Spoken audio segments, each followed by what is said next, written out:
You might remember us, the ones in the red shirts.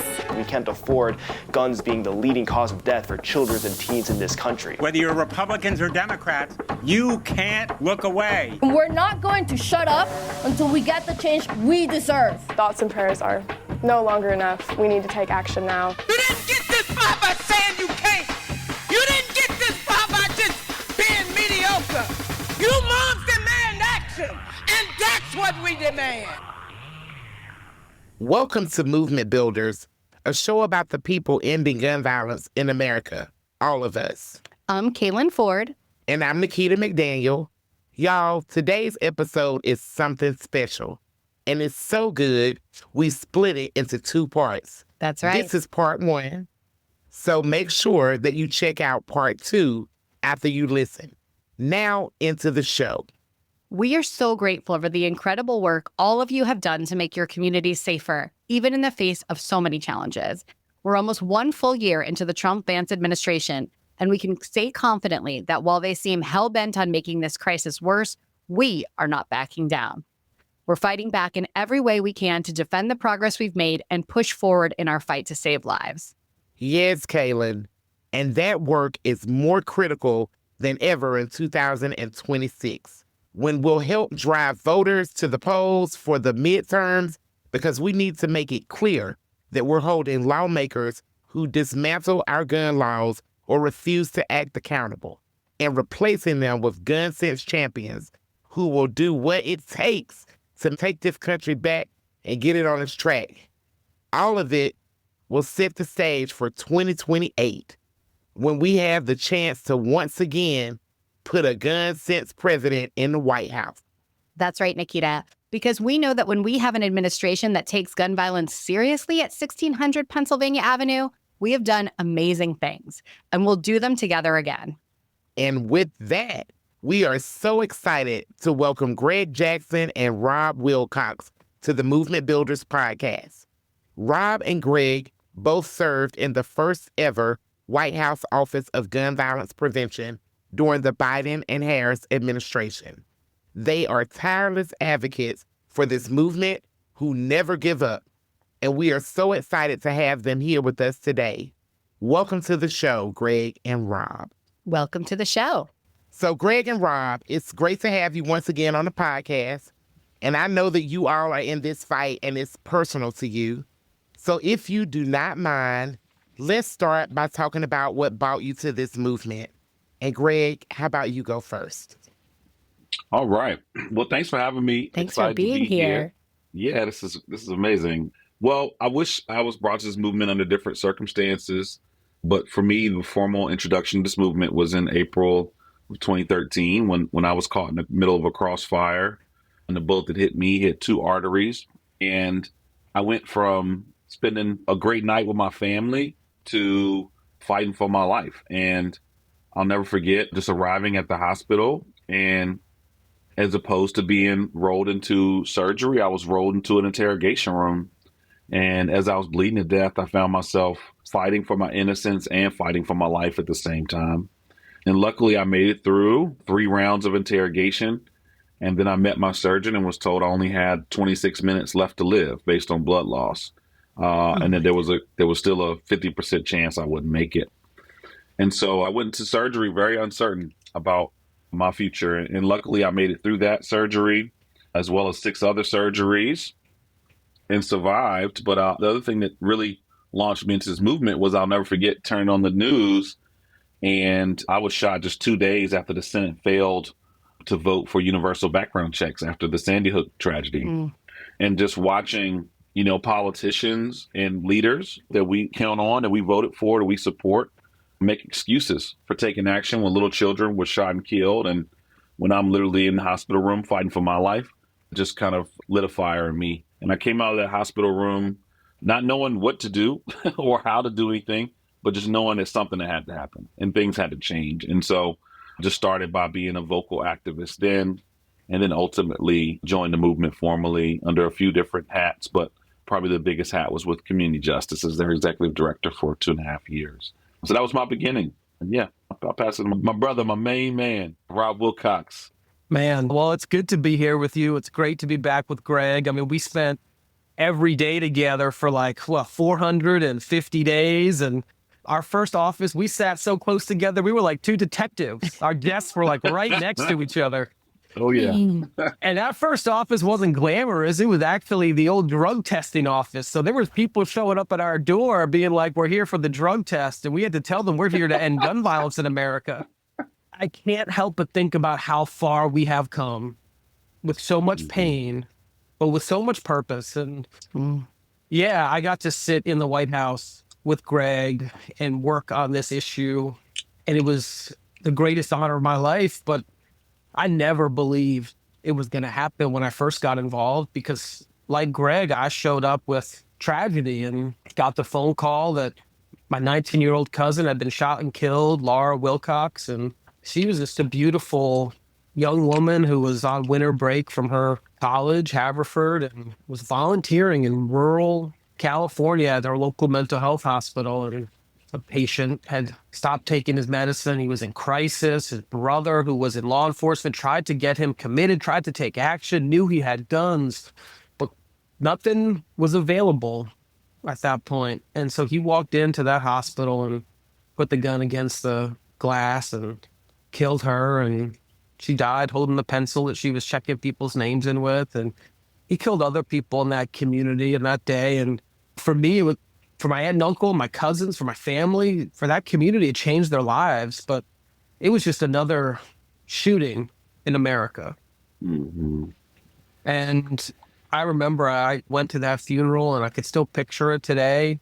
Gymnasium of a middle school, sunlight coming in through the windows up top. You know how those are like in gymnasiums? The dust was rising up. I could hear the music, and it was Quaker funeral. So there's no service. People just get up and speak when they're moved, and so many people said beautiful things about her. But I just remember every adult in my family cried, and I looked around and saw every cousin of mine who was younger than me. I was the oldest, and thought to myself, there has to be something I can do to honor her and to really live up to who she was, which was a peace-loving, beautiful person. And I didn't see myself as either of those things, but I thought I could do my best to try and live up to it. And so, you know, the truth is, I moved to D.C. then. I was a senior in college, moved to D.C., and there was no real job nor opportunity. The movement was fairly small. I volunteered and interned at the Brady organization. I got to work with Sarah Brady and learn from her. But it was a moment when the NRA said with the election of George W. Bush that they were going to work out of the West Wing. And so the one thing I want to leave everyone with is that in 20 years, which feels like an eternity with a crisis this intense, but is truly a short amount of time, we went from the NRA claiming they were going to work out of the West Wing to me, Greg Jackson, and this movement literally working out of the West Wing every single day. Yes. I have goosebumps, Rob, and thank you also for sharing Laura's memory with us. And I am so sorry for your family having to experience that, and Greg, for you having to experience that firsthand. We are so grateful that you're here in this movement with us as leaders in this movement. You both also helped make the Bipartisan Safer Communities Act a reality in 2022. And Rob, when you talk about 20 years feels like a long time, we had not had bipartisan federal gun safety legislation in a generation. And this was the biggest bill passed in a generation. And it's still saving lives right now, no matter what this administration tries to do and what their allies in Congress have tried to do to undermine it. Tell us about the journey to getting that law passed. Rob, why didn't you start? Yeah, look, I mean, the journey to getting that law passed started where Greg was telling his story. It started with our failure. That failure in the Senate when we couldn't pass the Manchin-Toomey bill. That was a moment when everyone kept saying, all the talking heads and pundits said, well, if you're not going to do something now, you never will. But the secret of that moment was how many more people leaned in. How many more people saw themselves as part of a bigger movement. And for the 10 years from Manchin-Toomey to the Bipartisan Safer Communities Act, what we saw was a movement grow in understanding of what this crisis is. That it's not just the things we see on CNN, but what's happening every day. Yes. It's not just the voices who have microphones in front of them, but those who are suffering. And that the solutions we need aren't just one policy, but it's all of it.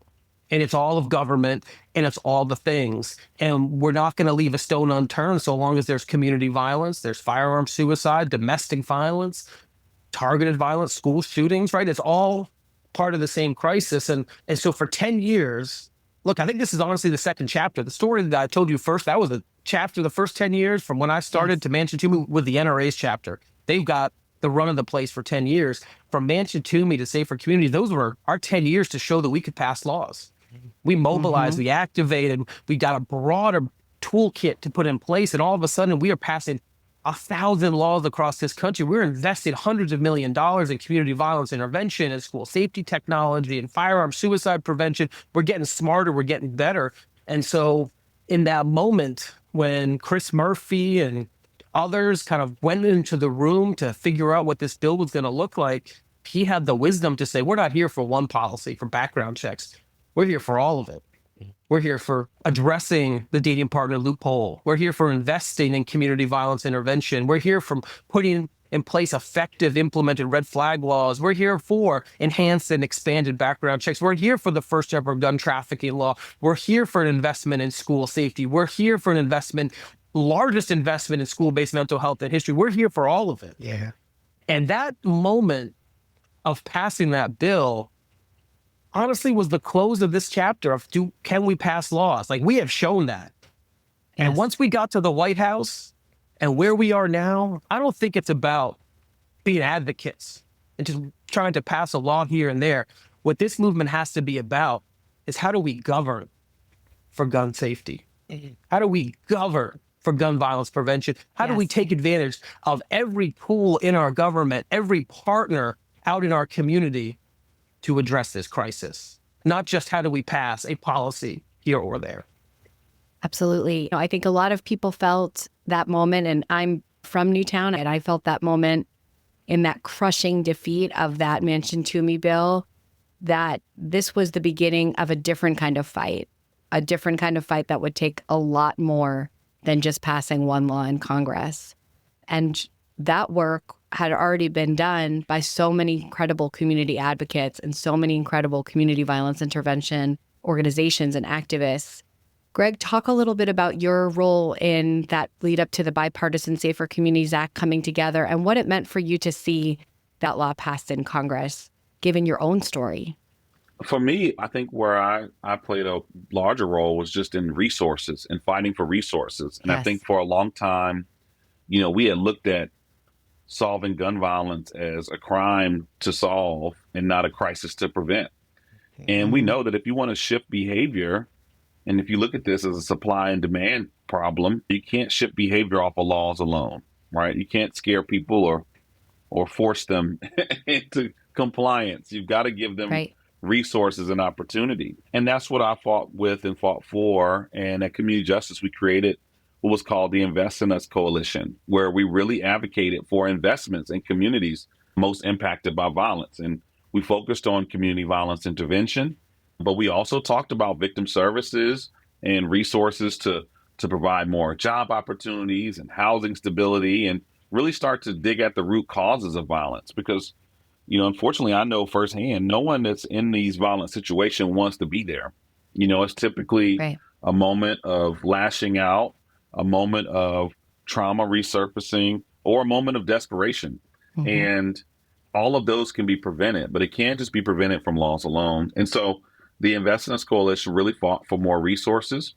And I was extremely proud that when this final package that's called the Bipartisan Safer Communities Act came together, it wasn't just, 6 or 7 major policy changes. It also included $15 billion that put America at the gold standard for mental health, that made the first ever federal investment in community violence intervention, that made the first federal investment in school safety and in real strategies to prevent violence in our schools, not just, bulletproof windows, but how do we fund different programs that we know can help prevent youth conflicts and negative youth interactions. And so those $15 billion were huge and really just jump-starting a huge culture change in our country. And we know that every state is not going to adhere to the laws. We see this in the South, right? That we're not going to have the environment politically to move forward and protect our youth and protect our communities from access to firearms but we can give them the resources and the investments to never want to pick one up in the first place.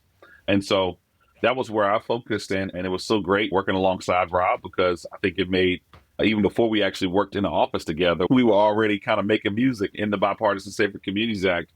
And as it all came together, it was extremely impactful. And I'll never forget, I was at my cousin Andre's house at a youth birthday party, and Senator Chris Murphy called me and he said, "Greg, are you sitting down?" And I was like, "No, I'm not." His kids like running around. I was like, "Okay, what's going on?" I thought the bill had died at that point. And he was like, "Greg, we got it. We got the resources." Wow. And I said, "Oh man." So what you got in your hand? And he said, "I got a vodka tonic." And I said, "Yeah, I got me a margarita." We had like a little audio a toast.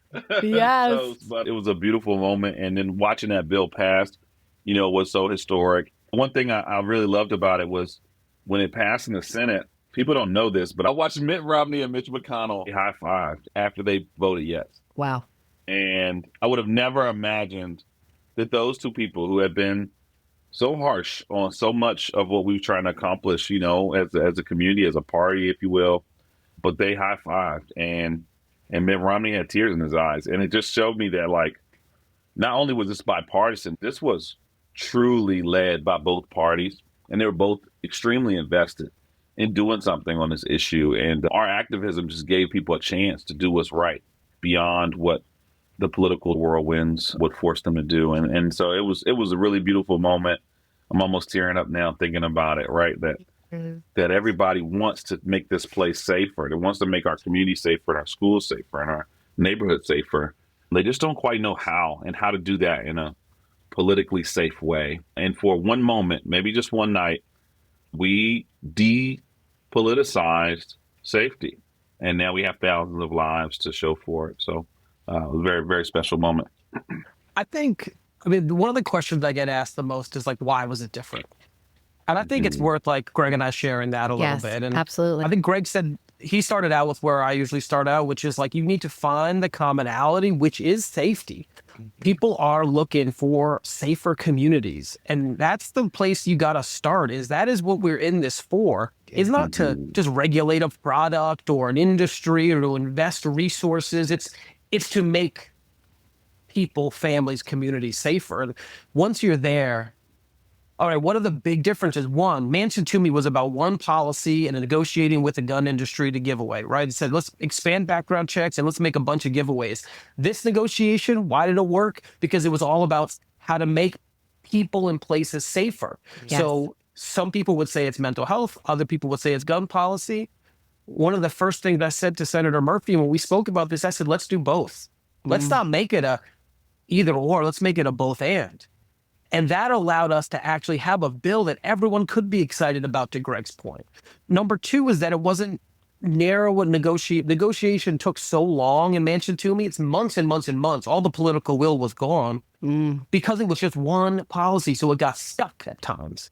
Right. So the other piece of advice that Senator Murphy really leaned into was, let's make it about lots of policy and lots of funding. So there was always room to make progress, always room to feel good at the end of the day that this negotiation was moving forward. So if we get stuck on a background checks provision, we can make progress on the dating partner provision. If we got stuck on both of those, but what about the funding for youth mental health, right? And that creates momentum and positive energy, because you're not just drawing a line in the sand that says it's this policy or bust, right?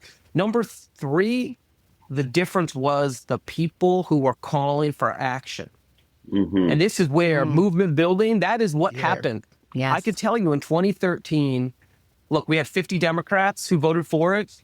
That was the same number we had in 2022, right? So we didn't get any more Democrats. But what happened in 2013? Well, the votes we didn't get felt the pressure to vote no. This one senator, Democrat, who voted no, said, I like this policy, Manchin Toomey, but I'm going to vote against it because I'm getting 7 calls from my constituents to oppose for every 1 to support.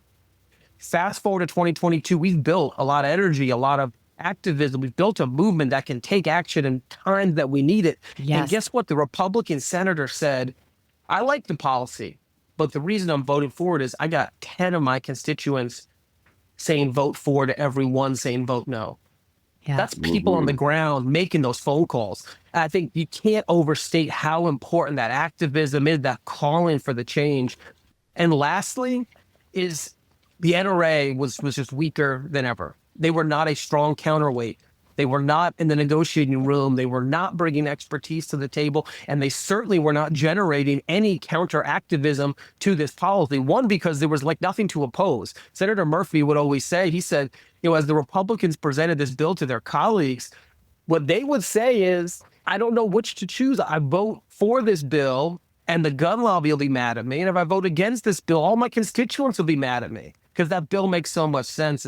And that was where we got to, was a bill that just made so much sense that it was kind of undeniable. And I think those were just such critical differences between 2013 and 2022. And so our challenge, right, is not just to look in this moment and think about how do we stop concealed carry reciprocity or whatever the little piece is that we're working on today. It's how do we make sure we are on track not to wait another 30 years for the next bill, but let's just wait another 3.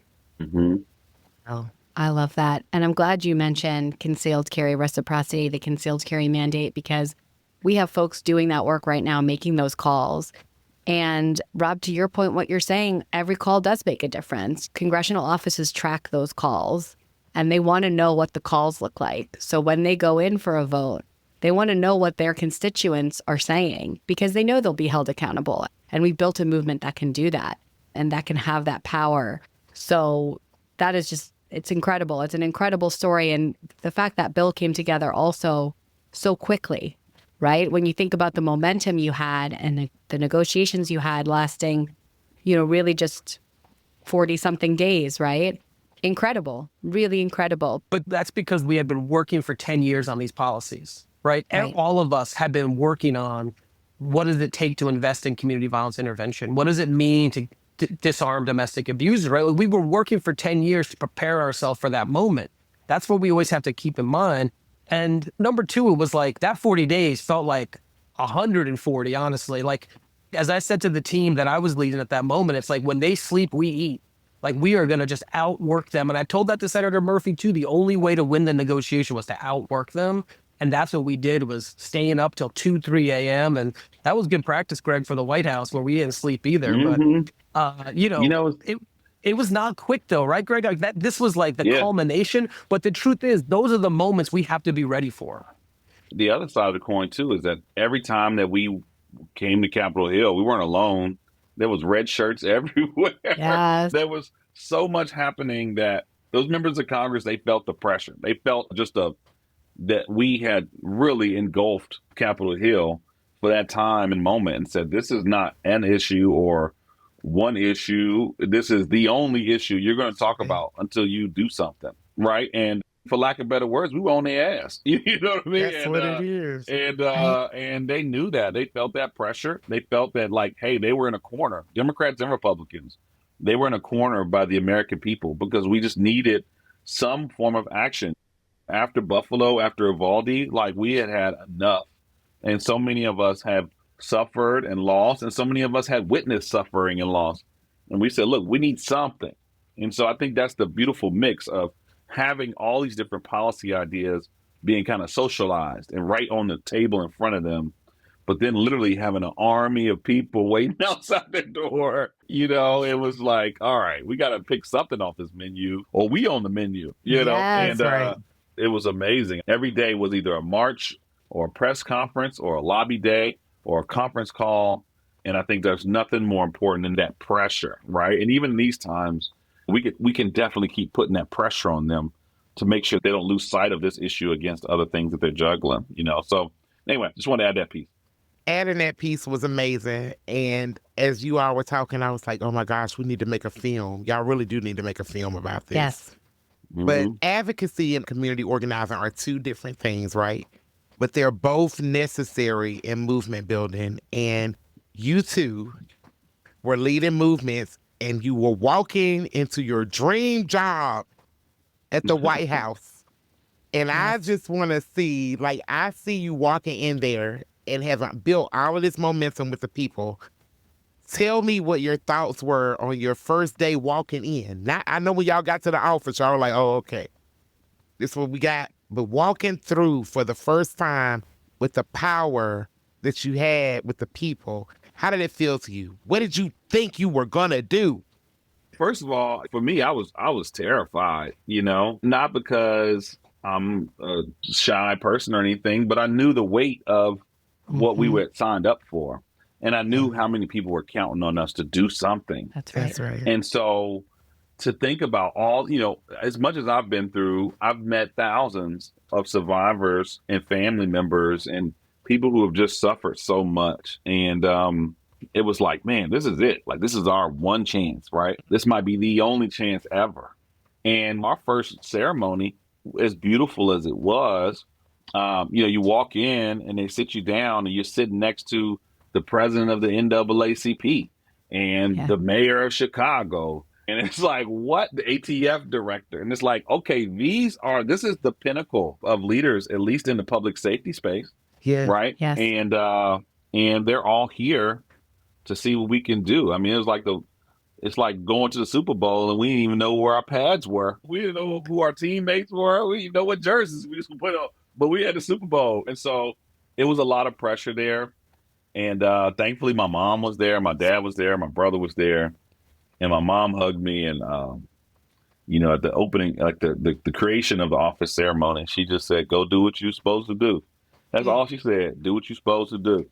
And I knew exactly what that meant, right? Like, there's nothing new or innovative that we had to do. All the ideas and solutions had already been created by this movement, right? And so many activists and leaders had already presented their ideas. We'd already advocated and fought for it. So just Rob and I, we were just, vessels to move the ball forward on the ideas that were already laid out, for years and decades before us. And so that was my feeling through it all. And I sat down next to Rob and his kids, and I was like, man, I don't know, just got so emotional. It was this incredible moment where all the movement leaders, people we worked with, respected, were there, our families. I definitely, as I sat there and Greg was on my right and my kids were on my left, I thought about that moment when the NRA claimed to work out of the West Wing and that we were about to literally work in the West Wing every morning. But I think what was most revealing to me was at the end of this beautiful ceremony, when the president and vice president left and they escorted our families and colleagues out. That's usually when we would leave, right? And instead, the Marines said to us, like, "No, sirs, you could stay." So they fold the chairs up, they pack up the lemonade, and before we know it, Greg and I are just standing in the Rose Garden, alone. And it was quite clear that there was no one coming to our rescue. There was no one handing us a manual or telling us exactly what to do and how to make this office a success. And to Greg's point, the reason why this might be the only office, that's because if we failed or we didn't produce, then you legitimately could ask the question, why do you need it? Right. And I think in that moment, we both understood the gravity of how desperately we needed to accomplish our goal, as well as the fact that it was going to be on us and our director, Steph, but our small team to make it happen. And so I was just overwhelmed. And, you kind of have this high of like, well, we're going to get this done. And then the next day we show up at work, and instead of going to our office and getting going, they send us to this amazing ornate room that used to be the Secretary of State's conference room. And instead of having a high-level meeting, we're filling out HR paperwork. We're doing beneficiaries and tax withholdings. And you're like, oh, wow, this is a job. I got to get my head around that. It's not all about the prestige. It's not all about the place. It is just about doing the work. And in that regard, it's just us doing our part. Like any one of us in this movement, we do our part to contribute. And that's what we were called upon, was to do our part to contribute. And that second day ended after doing HR paperwork with a call telling us that within a week, there'd be a meeting of the cabinet that the president and vice president would host. And a third of that meeting was going to be about gun violence prevention and about our new office and about what was going to be expected of each agency. And that call was overwhelming because they said, "It's get to work, you two, come up with the plan." And so we had to kind of pull all-nighter after all-nighter to come up with ideas for every single federal agency. And that was the blueprint. And we took over 50 executive actions and fully implemented the Safer Communities Act. But it started by concentrating on every agency and asking ourselves, well, what can the Department of Labor do? What can the Office of Science and Technology Policy do? What can Department of Justice do? Literally every single one. And as Greg said, that wasn't about us. That was about us pulling on the amazing work of this movement and just putting it down on paper. And it's why it's so important that we have these offices and that we have us working in these offices, because then we could be taking these ideas and putting them into action. Well, beyond a shadow of a doubt, I knew that they had the best people in this country when they chose y'all to. That's right. I was very excited. And then you got there. You both got there, and you accomplished so much. Yes. In such a short amount of time. So I just got to give y'all props for that. And once again, you all mentioned that. And you're both very modest. Yes. Because and real, because it was people. It was other people besides you. So thank you for acknowledging the people. But if you could just think of one moment within the amount of time that the Office of Gun Violence Prevention was open that you're most proud of to share with our audience. And let's start with Greg. Well, look, we got in there. I think the whole federal government was licking their chops. They was like, oh, these rookies, they don't know what they're doing. We can just, they were like, you guys don't even know. They don't have any clearance. They don't know jack shit. But at the same time, they didn't realize we were licking our chops too, because they were like, all these government people think they got it all figured out. You know, they think they've been doing a great job when we're out here dying, literally. You know, this crisis is horrendous. And as great of a job they think they're doing, they're failing. Like the federal government is failing at keeping our children, our adults, our communities safe. Yes. And so we came with a different tenacity. And the first couple of weeks were really hard because they were kind of kicking the can, like, yeah, I don't know what you're doing. Send a TPS report in and we'll review it and we'll get back to you in a month or 2 months. Whereas we knew that every day we were on the job, someone was losing their life to this crisis. That's right.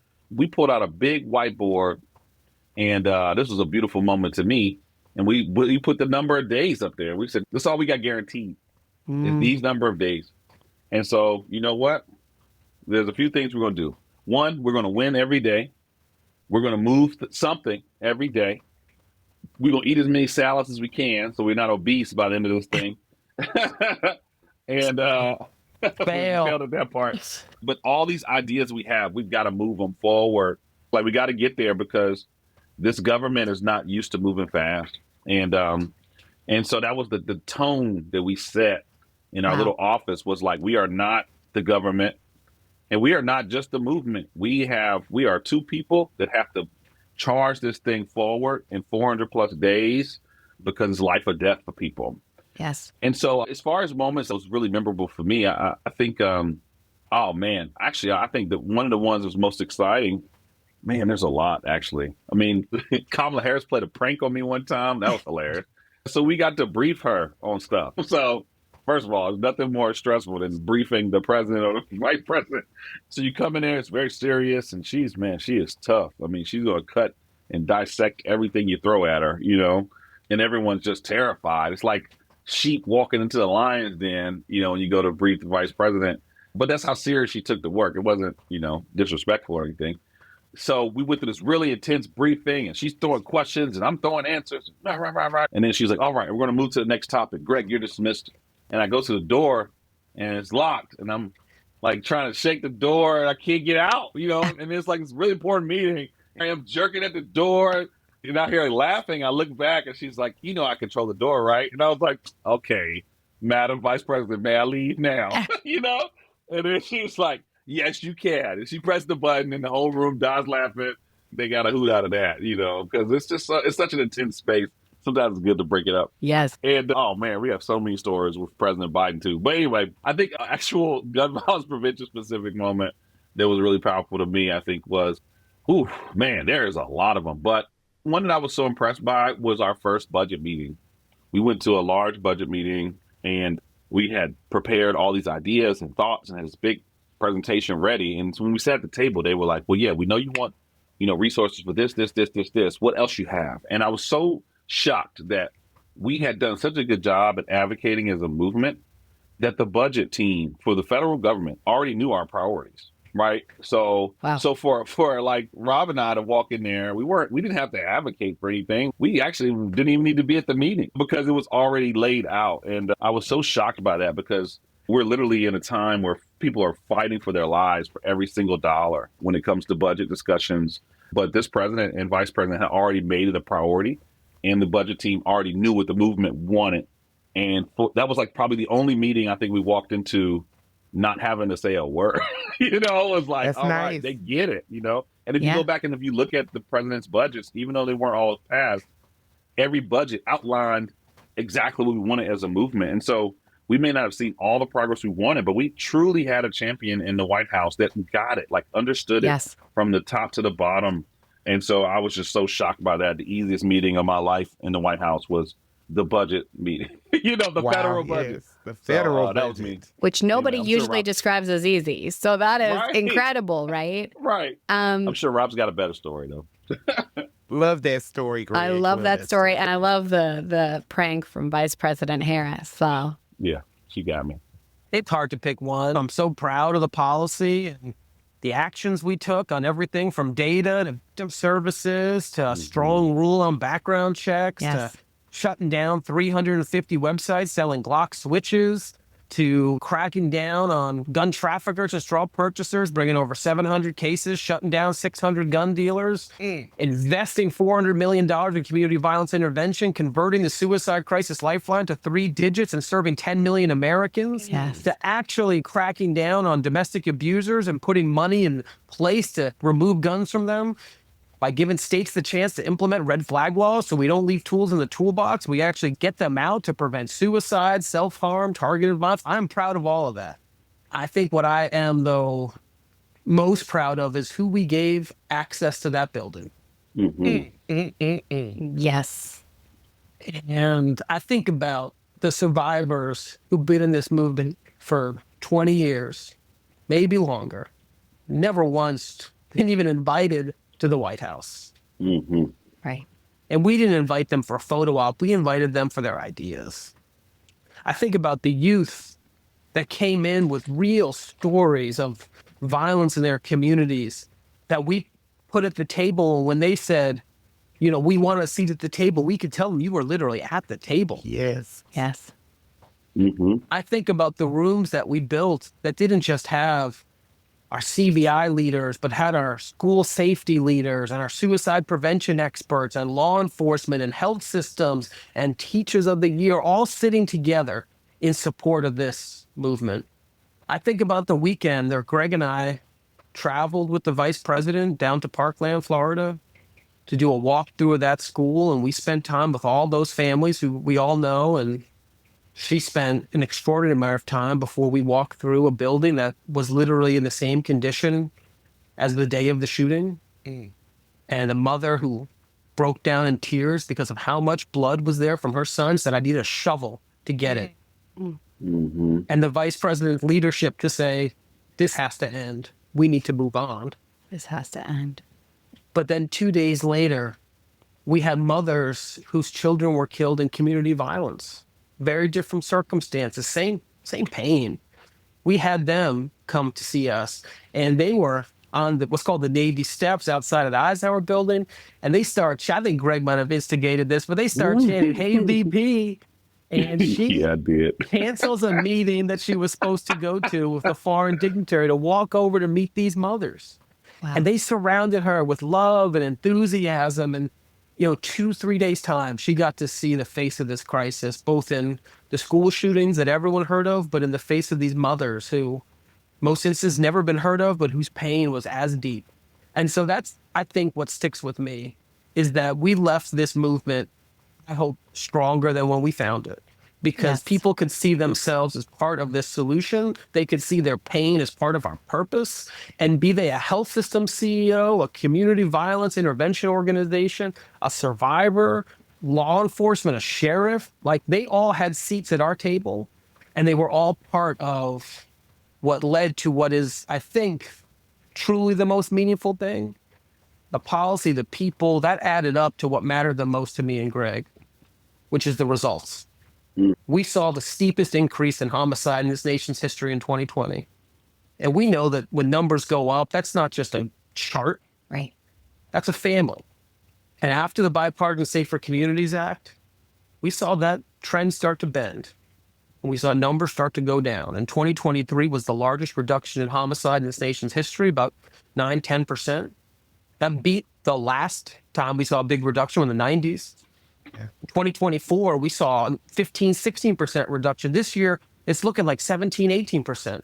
This crisis is being addressed. And it's not just being addressed with policy and data, it's being addressed with changing people's lives so that they're not falling victim to this crisis. So if you're asking me, the thing I'm most proud of is that I think the work that we helped lead has led to more children being alive. Yes. And that the playbook that we ran, no one could ever take away. You could take down a website, but you can't erase what was done. So we have the receipts finally as a movement of what it looks like when we are running the show. And those receipts aren't just policy, they are lives. And so our job, right, is not to mourn the loss of this office, because the White House was never the destination. It was a vehicle to advance our cause, our movement, our passion. So our job is to ask ourselves, what are the next vehicles? Are they state offices of gun violence prevention? Because we've gone from 1 to 15. Are they local offices? We've gone from 20 to 100. Are they health systems? There's a whole council of health system CEOs that are in the business of gun violence prevention. Is it working with law enforcement? Is it community violence intervention? Is it suicide crisis? Is it school systems? The thing is, we are surrounded by vehicles that can help us run this playbook and take action. So our job is just to ride them. Got goosebumps. Y'all, this is a powerful conversation, and we are going to talk more about the vehicles that we have for creating change in part 2 of this conversation with Rob and Greg. So make sure that you go and listen to our next episode to hear more of what these two powerhouse advocates have to share. Yes, and coming up, we'll talk about the challenges that we're up against, the path forward under this current administration, and our playbook for getting gun sense champions in the White House once again. So be sure to check out part 2 of our conversation with Rob and Greg after this. And as always, keep your feedback coming. Send us your thoughts, feedback, and stories to movementbuilders@everytown.org. Again, it's movementbuilders@everytown.org. And please keep sharing this podcast with your fellow volunteer leaders and team members, and tell us about the topics you want to learn more about. Thank you for listening to Movement Builders. I'm Kaylin. And I'm Nikita. Thank you for all you do to save lives. It's working.